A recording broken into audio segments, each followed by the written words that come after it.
Public கம்பெனினா என்ன? ம் ம் ம்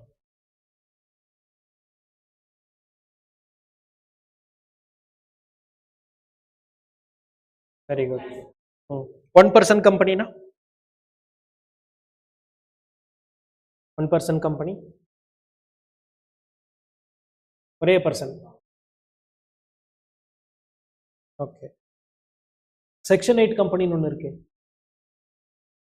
நான் profit organisation. Okay okay sir, நான் எந்த சிக்கலும் வரல. I don't want to go for any legal compliances. ஒரு ஒரு ஒரு கவர்மெண்ட்டோட நிறைய rules and regulations I am not ready to follow. I am starting it in a small scale. No legal burdens. Course with little amount of money, with less restrictions, less compliances. அப்படின்னா what is the best choice I can go for? Sole proprietor. நான் ஒரே ஆள் sir. I will be starting my own business with no involvement of bigger things. சின்ன லெவலில் போகிற sole proprietor. For example, me and my friend wants to start அப்படின்னா next immediate thing is like partnership. 2 பேர் சேர்ந்து பண்ண போகிறோம் sir. We are into a shared thing. Both of us will go for capital கான்ட்ரிபியூஷன்ங்கிறப்ப will go for partnership. அதையே இன்னும் கொஞ்சம் லீகலைஸ்டா போகும்போது we have this limited liability partnership அப்படின்னு சொல்லி. Liability is limited. அஃப்கோர்ஸ் இதெல்லாம் ரொம்ப டீட்டெயில்டாக படிப்போம் பின்னாடி வர சாப்டர்ஸ் எல்லாமே. But that is the limited liability partnership. இது இன்னும் நான் வந்து கொஞ்சம் கார்பரேட் லெவலில் போனோம் அப்படின்னா will go for company. when we go for a company form of organization அப்படின்னா we have to choose like which company we are going to start, whether it is a private limited company or a public limited company or a 1% company. இந்த 3 categories தான் ஜென்ரலாக இருக்குது. அதுக்கப்புறம் தான் நம்மளுக்கு இந்த section 8 எல்லாம். ஏன்னா செக்ஷன் 8 வந்து அது ப்ராஃபிட் மேக்கிங்கே இல்லை. ஸோ பிஸ்னஸ்ங்கிறப்போ section 8 will not be coming into the picture. either of these 3 things தான், பப்ளிக்கா, பிரைவேட்டா, 1% கம்பெனியாங்கிறத வில் பி கோயிங் ஃபார். இது இல்லாமல் நிறைய இருக்கு, பட் மெஜாரிட்டி இஸ் திஸ். இப்போ ஹிந்து அன்டிவைடட் ஃபேமிலி அப்படின்னு சொல்லுவாங்க, HUF பிஸ்னஸ் அப்படின்னு சொல்லிட்டு. ஹிந்து ஃபேமிலிஸ் அஃப்கோர்ஸ் அதில் இருக்காங்க சிலர், but they will be having their own business. அவங்களுக்கு கர்த்தான்னு ஒருத்தர் இருப்பார்.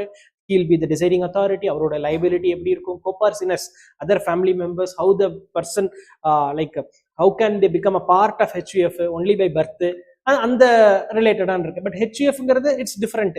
இப்போ HUF இப்போ ஸ்டார்ட் பண்றாங்களா நிறையானா? இல்லை, அதிகமாக அந்த மாதிரி ஸ்டார்ட் பண்றது இல்லை. Because they're going for something like ஒரு MSME ரெஜிஸ்ட்ரேஷன் பண்ணிட்டு நாங்கள் ஒரு கம்பெனி மாதிரி போய்க்கிறோம். ஏன்னா ஒரு ஒரு லோன் ஆக்சசபிலிட்டிக்காகட்டும், இல்லை ஒரு க்ரோத் ரிலேட்டட், ஸ்டெபிலிட்டி ரிலேட்டடாக பார்க்கும்போது will go for some other thing தான் போகிறாங்க. திஸ் ஆல் இதை நம்ம டிசைட் பண்ணுவோம் என்ன ஃபார்ம் ஆஃப் ஆர்கனைசேஷன். அதுதான் இந்த பர்டிகுலர் சாப்டர்ல கொடுத்துருப்பாங்க. ரைட். கொஸ்டின்ஸ் இந்த சாப்டர்ல இருந்து எப்படி வரும் அப்படின்னா பின்னாடி நம்ம படிப்போம். ஒரு 2-3 இந்த மாதிரி what is partnership, what is the features அப்படின்னு ரொம்ப பேசிக் லெவல் தான் அது கொடுத்துருப்பாங்க. அப்புறம் கீழே ஒரு ஃபேக்டர்ஸ்னு சொல்லிட்டு ஒரு 16 ஃபேக்டர் கொடுத்துருப்பாங்க. இந்த ஃபேக்டர் வச்சு questions will be asked. Very simple chapter. இதை நம்பி நீங்க பின்னாடி இருக்கிற சாப்டர்ஸ் பார்க்க முடியுமானா முடியாது. First chapters like very easy. நம்ம ஸ்கூல்ல படிச்ச மாதிரி 12th ஸ்டாண்டர்ட் காமர்ஸ் படிச்சவங்களுக்கு இது ரொம்ப ஈஸியரா இருக்குங்கிற. ரைட். இன்ட்ரோடக்டரி பார்ட்ல all is about what is a business organisation. ஒரு பிஸ்னஸ் நான் காண்டாக்ட் பண்ணணும் அப்படின்னா sir, what kind of arrangements I have to make.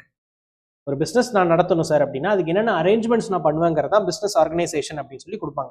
All the steps whatever is needed. How can I develop a relationship with customers or with government agencies or with other parties, என்ன மாதிரியான relationship I have to maintain, how the flow has to happen, அது எல்லாமே business organisation கொடுக்கும்.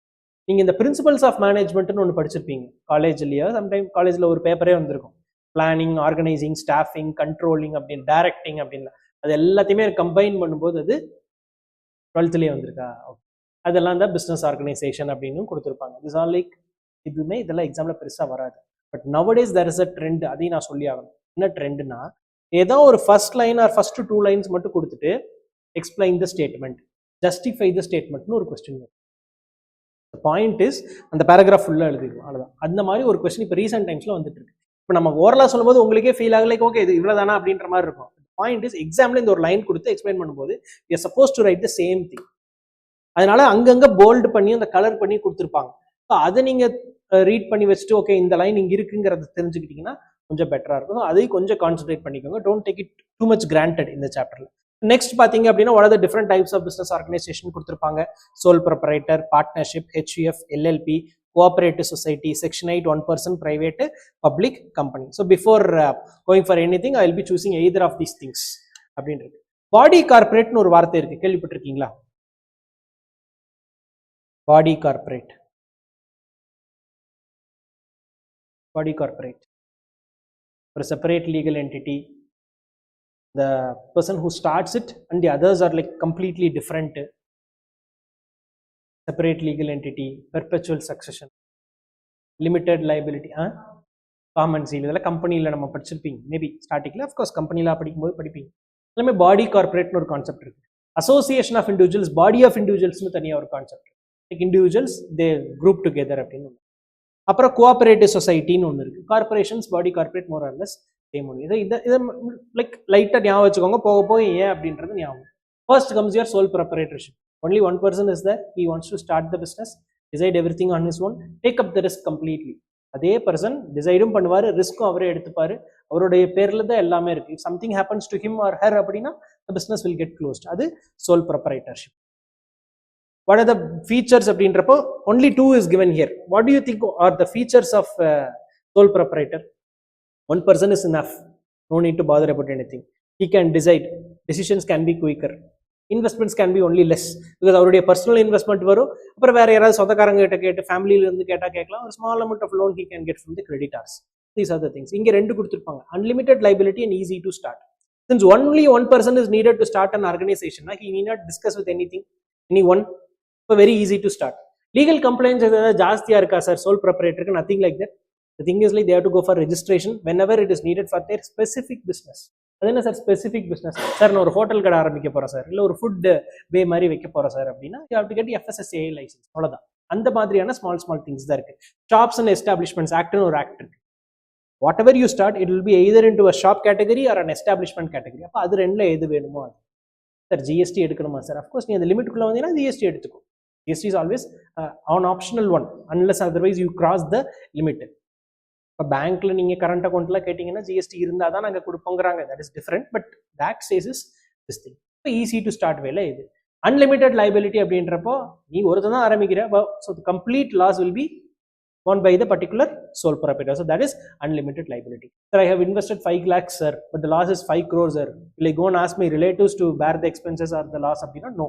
Since you are the only person who is handling the sole proprietorship, you are person who is to take care of the complete liability. Liabilityங்கிறது கடன். எவ்வளோ கடன் வருதோ மொத்த கடனை அந்த ஒரே பர்சன் தான் டேக் கேர் பண்ணிக்கணும் அப்படின்றாங்க.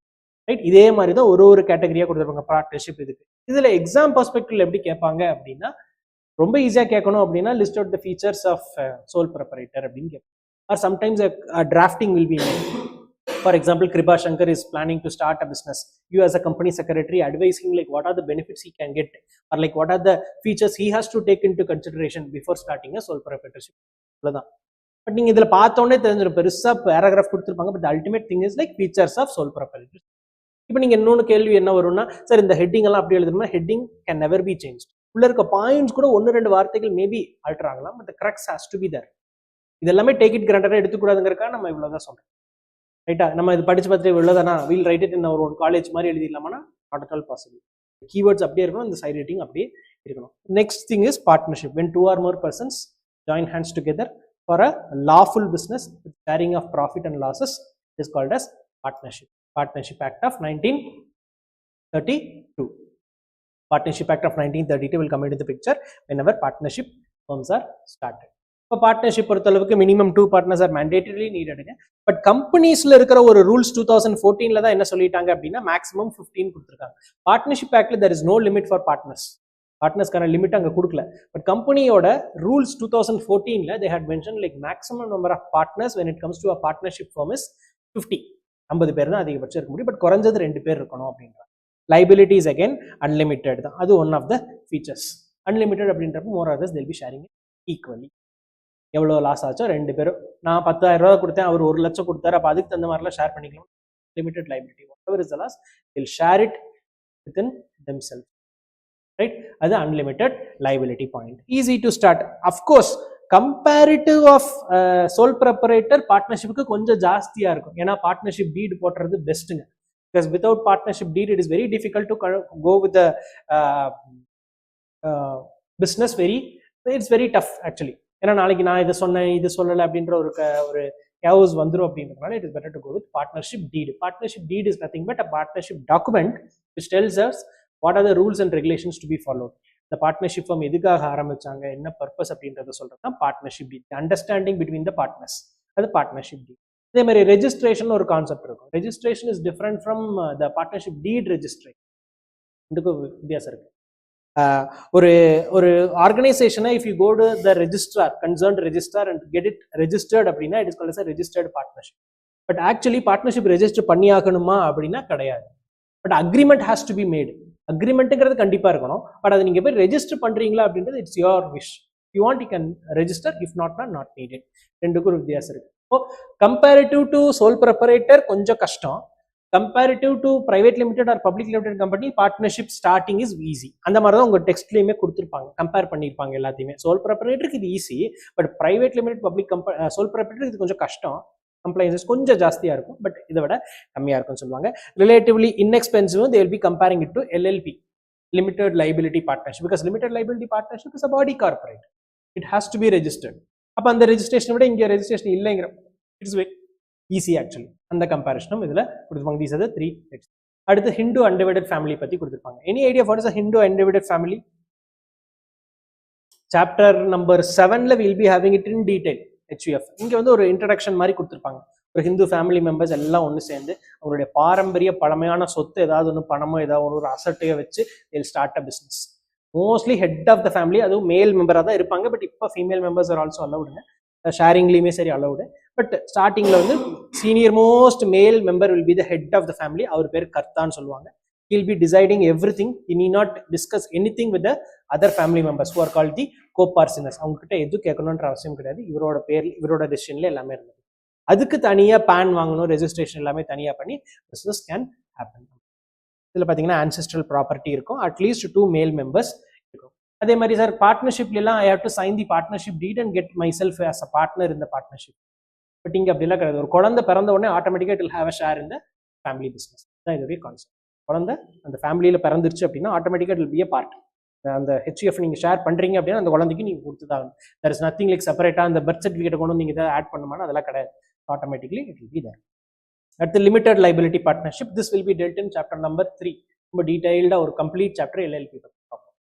இந்த கவர்மெண்ட் ஃபெல்ட் லைக் ஓகே 2008 டைம்ஸ்ல வந்து 7 டைம்ஸ்ல வந்து they felt like okay partnership ஒன்று இருக்கு, கம்பெனி ஒன்று இருக்கு, why not நம்ம ரெண்டுமே சேர்த்து ஒரு benefit of partnership will take out, benefit of company will take out, will merge the two and will get a new form of organization கொண்டு வந்தது the limited liability partnership. Because partnership was very famous because most of them, whenever we have a friend or someone other person அப்படின்னா first priority is partnership. பிரச்சனை இல்லை, 2 பேர் 2 amount share பண்றாங்க, there will be a consensus, problem இல்லை. But expansion போகும்போது லைபிலிட்டியை think பண்ணும்போது இட் இஸ் a very big problem. ஏன்னா because of the fault of 1 person, of course not a fraudulent thing, ஒரு சின்ன ஃபால்ட் இருக்கு, அதனால வர லாஸ் வந்து both of them has to suffer. And if they plan to expand அப்படின்னா there is always a risk of liabilityங்கிறப்போ எக்ஸ்பான்ஷனும் ஒரு ப்ராப்ளமா இருக்கு. The government was very much concerned on this. அதனால we'll have a combination. கம்பெனியோட liability limited எடுத்துப்போம், இந்த இடத்துல பார்ட்னர்ஷிப்போட crux என்னவோ அதை அப்படியே எடுத்துட்டு ரெண்டையும் சேர்த்து லிமிடெட் லைபிலிட்டி பார்ட்னர்ஷிப் கொண்டு வரலாம்னு சொல்லி கொண்டு வந்தது இந்த 2008 ஆக்ட். ஓவரால் சிமிலர் தான், பட் என்ன கம்பெனியோட பெனிஃபிட்ஸ் எல்லாமே இதுல வந்துருக்கும். கம்பெனில we have a director who takes care of all the compliances, அந்த என்னென்ன ரெகுலர் ஃபைலிங்ஸ் என்னென்ன இருக்கும், ஆன்சரிங், இந்த ரிட்டர்ன் ஃபைல் பண்றது எல்லாமே who is the responsible person? Director. Of course CS will be there, but company sideல it is the responsibility of the director. அது மாதிரி இங்க someone is introduced சொல்லலாம், designated partner அப்படின்ற ஒரு கான்செப்டை கொண்டு வந்தாங்க. பார்ட்னர்ஸ்லயே designated partner ஒரு கேட்டகரி கொண்டு வந்து they will be taking care of all the compliances இந்த ஒரு பர்டிகுலர் ஃபீச்சர்ஸ். பாத்தீங்கன்னா suitable for non-scalable business. What is this non-scalable business? Sir, we are planning to expand more, sir. பெருசா நிறைய லெவல்ல expand பண்ணுது. எங்களுக்கு குறுகிய வட்டத்துக்குள்ள எங்களை அடக்க முடியாதுன்னு சொல்லுவாங்கல்ல, அது மாதிரி they wanted to go for a broader perspective. நிறைய லெவல்ஸ்ல growth எங்களுக்கு நிறைய வேணும்னா it will be suitable for them because expansion easier இருக்கும். fewer compliances, this is in comparative to the companies ஓட கம்பேரிட்டிவ்ல பாத்தீங்கன்னா கம்ப்ளைன்சஸ் வந்து கம்மியா இருக்கும். அதுல ஒரு டாக்ஸ் மட்டும், ஆடிட் மட்டும் கொடுத்துருப்பாங்க, ஆடிட் பை சார்ட்டர்ட் அக்கௌண்டன்ட். அது 40 lakhsக்கு மேல போயிருந்தது டர்ன் ஓவரோ இல்ல கான்ட்ரிபியூஷன் 25 lakhsக்கு மேல போயிருந்தா மட்டும்தான் ஒரு LLPக்கு ஆடிட். இது don't worry, we'll have it in detail in LLP Act. ஏன், எதுக்கு, எப்படி என்னங்கிறது தனியா வரும். Here the point is, companies na kandipa we should have an audit by the chartered accountant. இப்போ சிஎஸ் அப்பாயின்மெண்ட் நம்ம தனியாக படிப்போம் இல்லைங்களா, சிஎஸ்க்கு வந்து இவ்வளோ கேட்டகரி பிரைவேட் லிமிடெட் கம்பெனினா this turn over or this profit should be there அப்படின்னு தனியாக படிப்போம். பட் எல்எல்பிக்கு audit has to happen only when these two criteria are met. The either of these criteria are met. ஒன்று turn ஓவரோ இல்லை கான்ட்ரிபியூஷனோ ஜாஸ்தியாக போனால் மட்டும்தான் ஆடிட் பண்ணும். ஸோ அதுபடி கம்பேர் பண்ணும்போது நீங்கள் ஒரு பிரைவேட் லிமிடெட் கம்பெனிக்கு லெசர் கம்ப்ளைன்சஸ்ன்னு சொல்லுவாங்க. பட் நீங்கள் இதே பார்ட்னர்ஷிப் கம்பேர் பண்ணீங்க அப்படின்னா it is higher of course. Number of partners sir லிமிட்டே இல்லை sir, minimum 2 sir, but maximum லிமிட்டே இல்லை. லிமிட்டட் லைபிலிட்டி பார்ட்னர்ஷிப்க்கு there is no limit in partners. இது 3. அடுத்து cooperative society. Any idea what is cooperative society? எங்க இந்த கோஆபரேட்டிவ் சொசைட்டி வேர்டு நம்ம அதிகமா கேள்விப்பட்டிருக்கோம்?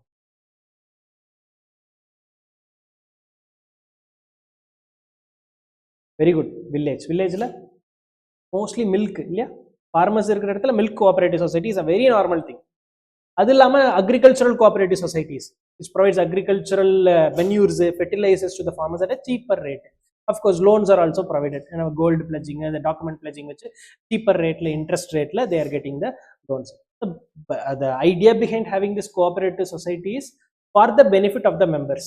அதில் யார் மெம்பராக இருக்கிறாங்களோ அவங்களுடைய பெனிஃபிட்டுக்காக மட்டுமே இயங்கக்கூடியது அந்த particular cooperative society. they'll do any sort of business for their members. அதுதான் பாயிண்ட். இப்போ மில்க்னா they'll procure மில்க்குங்க ஒரு standard rate, they'll give them business. அதே மாதிரி on the other side they'll be providing fertilizers, manures, loan also they'll be providing. But இது outside people கொடுப்பாங்களான்னா கண்டிப்பாக கிடையாது, but only for their members. But outside people are also getting benefited. இந்த தமிழ்நாட்டிலாம் நிறையா நடக்கும். நீங்கள் கவனிச்சு பார்த்தீங்கன்னா என் ஃப்ரெண்டு, ஃபார் எக்ஸாம்பிள் சொல்கிறேன், என் ஃப்ரெண்டு வந்து அந்த கோஆபரேட்டிவ் சொசைட்டியில் மெம்பராக இருந்தாருன்னா அவர்கிட்ட சொல்லி அவருடைய டாக்குமெண்ட் வச்சு லோன் வாங்கி அந்த பணத்தை நான் யூஸ் பண்ணிக்கிறேன். It's happening on the other side. ஒரு சின்ன லெவலில் அது நடந்துட்டு தான் இருக்குது. எனக்கு நான் வெளியே வாங்கினா 10%, இங்கே வாங்கினா 5% இருக்கிறப்போ things are happening like that. ஏன்னா அக்ரிகல்ச்சர் ரிலேட்டட் ஃபார்மர்ஸுக்கு வந்து ஒரு சீப்பர் ரேட்டில் கொடுக்குறது அப்படின்னு நினைக்கிறேன். கோஆபரேட்டிவ் சொசைட்டியோட பாயிண்டே வந்து அவங்களுடைய கன்சர்ன்டோட மியூச்சுவல் கன்சர்ன்டோட they are working for themselves, அவங்களுடைய பெனிஃபிட்டுக்காக. இதையுமே நம்ம 7th சாப்டர்ல ரொம்ப டீட்டெயில்டாக படிப்போம். சொசைட்டினா என்ன, சொசைட்டி ரெஜிஸ்ட்ரேஷன் ஆக்ட் இருக்கு, அதில் தனித்தனியாக நம்ம படிப்போம். Next is section 8 company. What is section 8 company? Any idea of why we have this name as section 8? அதாவது லாஜிக் இருக்குன்னு நினைக்கிறீங்களா? ஏன் சார் அது எல்லாத்துக்கும் ஒரு பேர் வச்சிருக்கோம், public company, private company, 1% company, இது மட்டும் ஏன் செக்ஷன் 8 கம்பெனி? பெருசா ஒண்ணுமே இல்லைங்க. 1956 கம்பெனிஸ் ஆக்ட்ல வந்து நான் ப்ராஃபிட் ஆர்கனைசேஷன் அப்படின்ற மாதிரி வச்சிருந்தாங்க. பட் இந்த கம்பெனிஸ் ஆக்ட் 2013 வரும்போது செக்ஷன் 8ல வந்தனால லெட் இட் பி செக்ஷன் 8 கம்பெனின்னு விட்டாங்க. அவ்வளவுதான், பெரிய லாஜிக் ரீசன்லாம் செக்ஷன் 8ல இருக்கு. பாயிண்ட் ஹியர் இஸ் இந்த செக்ஷன் 8 கம்பெனிங்கிறது வந்து they will be only for this பெட்டர்மெண்ட்னு சொல்லலாம். காமன் வேர்ட் சொல்லலாம், பெட்டர்மெண்ட் ஆஃப் சம்திங். மேபி ஆர்ட்ஸாக இருக்கலாம், சயின்ஸாக இருக்கலாம், காமர்ஸாக இருக்கலாம், லிட்ரேச்சராக இருக்கலாம், ஸ்போர்ட்ஸாக இருக்கலாம். உங்களுடைய ஐடியா என்ன அப்படின்னா they have to promote them. They don't have any profit motive. Business இருக்கும், but they will not have any profit motive. அப்படியே பிஸ்னஸ் இருந்து அதில் ப்ராஃபிட் வந்தாலுமே that profit will not be given as dividend to the shareholders. Usually ஒரு கம்பெனினா அதில் வர ப்ராஃபிட்டை will be shared among the members as dividend. But here even if they get a profit na, that profit should not be given as dividend to the members of the company. What will they do the profits are அப்படின்னா again that profit will be invested in the objective of the company. For example, sir கோயம்புத்தூர்ல வந்து என்ன sport ரொம்ப famous, கபடின்னு வச்சுப்போமே. Kabaddi is very famous. A company is started as section 8 company. Their ultimate idea is to promote this particular sport among the rural people. கிராமப்புறங்களில் இருக்கிற குழந்தைகளுக்கோ இல்லை மாணவர்களுக்கோ அவங்களுக்கு கபடி ட்ரைனிங் கொடுத்து அவங்கள நேஷனல் லெவல் பிளேயர்ஸ் ஆக்கணும் அப்படின்ற ஒரு ஐடியாவில் ஒரு செக்ஷன் 8 கம்பெனி ஆரம்பிக்கிறாங்கன்னு வச்சுப்போம். அது ஆரம்பிக்கும் போது outsiders want to get themselves trained under this particular company. Sir அது ஒரு அகாடமி இருக்கு சார், அகாடமியில் நாங்கள் ட்ரெயின் ஆகிக்கணும் வர்றவங்க they will pay a small amount of fees. On the fees it's an income for the particular company. That income, no, even after deducting all the expenses, அதாவது எக்ஸஸாக இருந்ததுன்னா அதை ப்ராஃபிட்னு சொல்லுவோம். அந்த profit should not be given as dividend to the member. இந்த ப்ராஃபிட்டை மறுபடியும் நீங்கள் இந்த ஆப்ஜெக்டிவ் இன்வெஸ்ட் பண்ணி மறுபடியும் அதை வச்சு தான் நீங்கள் ப்ரமோட் பண்ணுங்க. ஸோ இதுதான் இந்த செக்ஷன் 8 கம்பெனியோட மெயின் கிரக்ஸ். உங்களுடைய வேலையே ப்ரமோஷன் தான். பிஸ்னஸ் இருக்கலாம், பிஸ்னஸ் இருந்தாலும் ப்ராஃபிட் இருக்கலாம், இருந்தாலுமே அதை நீங்கள் டிவிடெண்டாக கொடுக்க கூடாது அப்படின்றது தான் இதோட மெயின். இதையும் நம்ம chapter number 2 and chapter number 12 டீடைல்டாக படிப்போம். செக்ஷன் 8 கம்பெனினா என்ன, அதோடைய ஃபீச்சர்ஸ் என்ன, அட்வான்டேஜஸ் என்ன, டிஸ்அட்வான்டேஜஸ் என்ன, what kind of exemptions they will enjoy அப்படின்றது படிப்போம். இங்கே அப்படியே தான் கொடுத்துருப்பாங்க. Profit if any, promotion of objectives, payment of dividend is prohibited. அவங்களுடைய பேரில் பார்த்தீங்கன்னா டுவர்ட்ஸ் த எண்ட்னா usually will have limited or private limited, ரெண்டுல ஏதோ ஒன்று இருக்கணும். 1% கம்பெனினா ஓபிசி இல்லைன்னா 1% கம்பெனின்னு இருக்கணும். பட் இந்த செக்ஷன் 8 கம்பெனிக்கு மட்டும் அப்படி எதுவுமே வேண்டியதில்லை. நல்லா பார்த்தீங்கன்னா இன்ஃபோசிஸ் இருக்கு. Infosys company is there right, IT company நம்மளுக்கு it's a private limited sorry public company, public limited company. But they have something called as Infosys foundation, அது செக்ஷன் 8 கம்பெனி. ஃபவுண்டேஷன் அந்த மாதிரி ஏதாவது பேர் வச்சுக்கலாம் இல்லையே, they need not have anything like limited or private limited for a section 8 company. நீங்கள் for example XYZ இருக்குன்னா XYZ செக்ஷன் 8 கம்பெனின்னு வச்சுக்கணுன்ற அவசியம் இல்லை. Can B XYZ foundation, XYZ something like that, அந்த மாதிரி ஏதோ ஒன்று வச்சுக்கலாம். இது ஒரு முக்கியமான பாயிண்ட். சரி, எந்த கம்பெனிக்குமே இப்போ மினிமம் பெய்ட் அப் கேபிட்டல்லாம் கிடையாது. பிரைவேட் கம்பெனியோட டெஃபினிஷன்ல till now we have this point as maybe prescribed கொடுத்துட்டாங்க. பட் இந்த ரூல்ஸ்ல வந்து there is no limit like minimum paid up capital. இப்போ யார் வேணாலும் கம்பெனி ஆரம்பிக்கலாம். there is no like இவ்வளோ கேபிட்டல் இருந்தால் தான் கம்பெனி ஆரம்பிக்க முடியுது, இப்போ இல்லை. Administration is all about flexibility. அவங்க எப்படி வேணாலும் can manage it. Of course within the purview of the ஆக்ட்னா அவங்க என்ன வேணாலும். This is all about section